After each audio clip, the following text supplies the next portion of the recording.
할렐루야. 153 저녁기도에 오신 여러분들을 주님의 이름으로 환영하고 축복합니다. 오늘 이 저녁 시간에 하나님께서 우리와 함께 하심을 목도하는 귀한 복된 귀한 시간이 되기를 간절히 소망하겠습니다.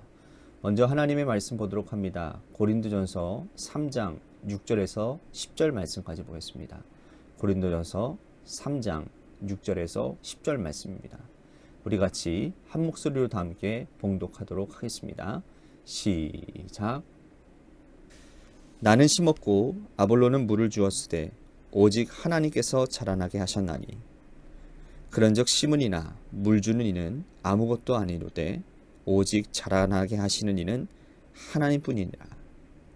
심는 이와 물 주는 이는 한 가지이나 각각 자기가 일한 대로 자기의 상을 받으리라. 우리는 하나님의 동역자들이요 너희는 하나님의 밭이요 하나님의 집이니라.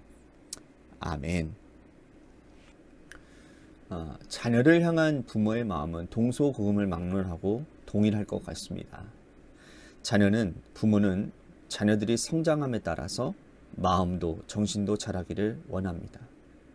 육체는 성장하는데 마음은 자라지 않고 그대로 머물러 있는 자녀를 보는 것은 부모 입장에서는 굉장히 어려운 일이고 괴로운 일인 것이죠. 애지중지 기른 자녀가 성장해서 학교에서 졸업을 하고 가정을 이루어서 아이를 낳고 그리고 그들의 부모의 품에 있던 시절의 철부지가 아니라 하나님께 기쁨이 되고 세상에서 꼭 필요한 사람으로 성장했습니다.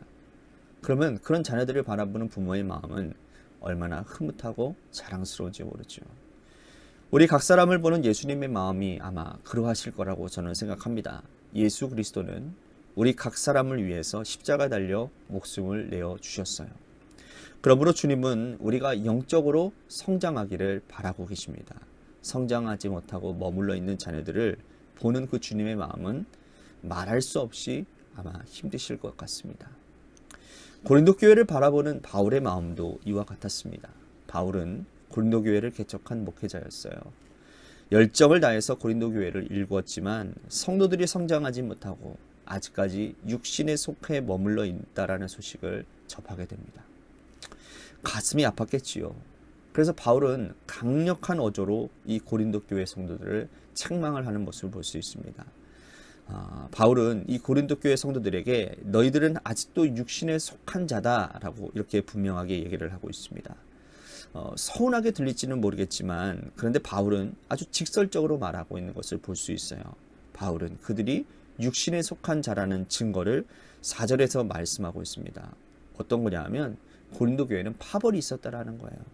바울파, 아볼로파, 게바파, 그리스도파로 나눠지게 되는데 그 중에 가장 큰 파벌이 바로 바울파와 아볼로파였다라는 겁니다. 바울은 고린도 교회를 개척하고 아볼로는 후임 목회자였습니다.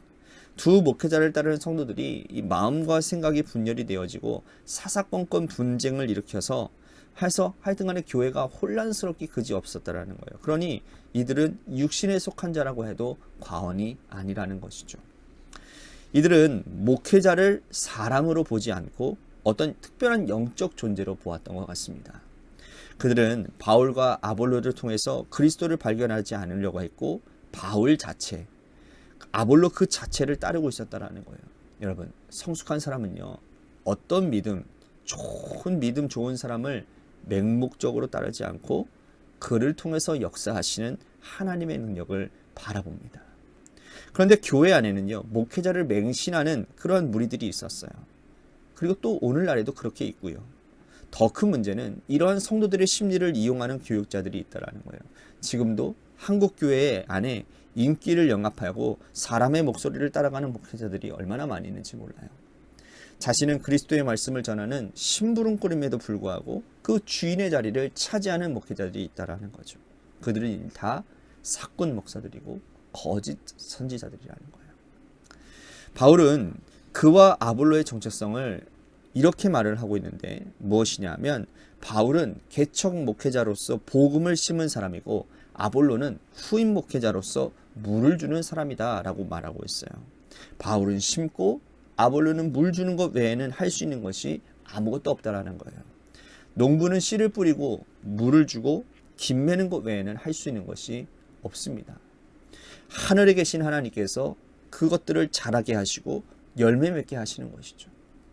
바울은 그들이 육신에 속한 자가 되지 말고 사람을 따라가지는 자가 되지 말고 그리스도를 바라보고 그리스도를 따라가는 자가 되라라고 말씀을 하고 있습니다.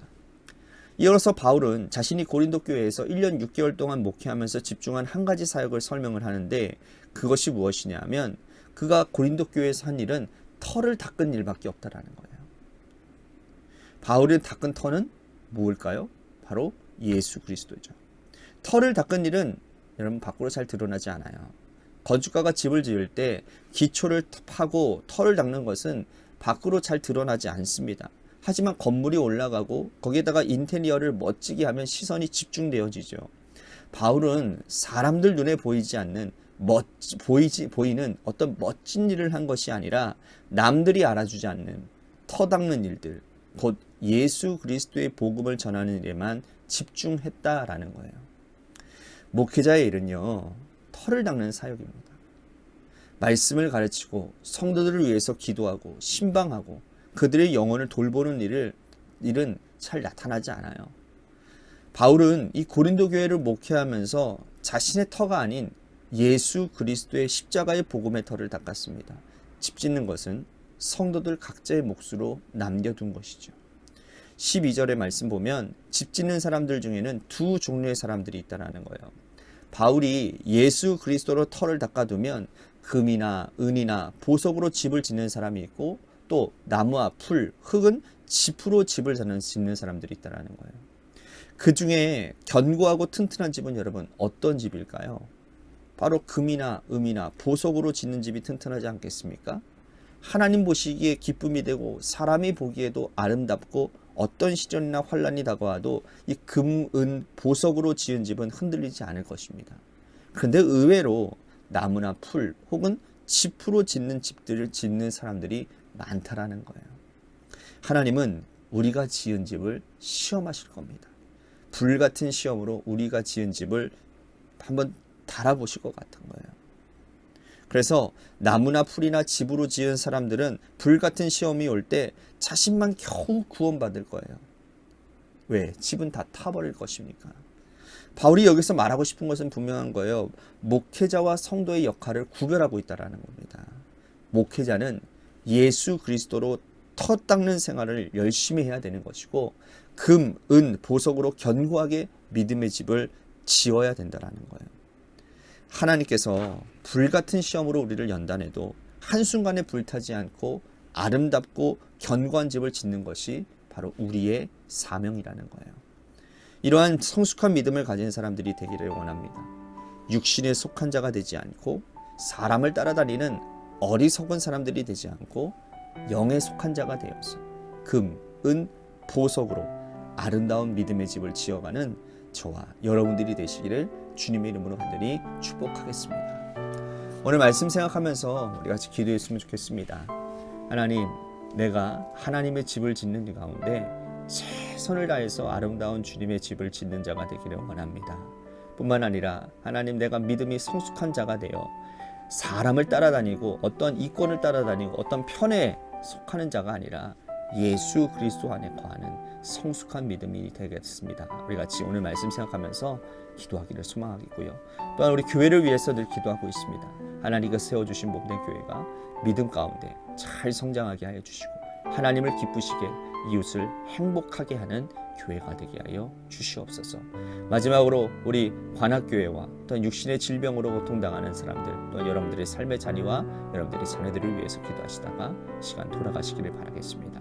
노래 끝날 때까지 우리 같이 합심하여 기도하도록 하겠습니다. 기도하시겠습니다.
네.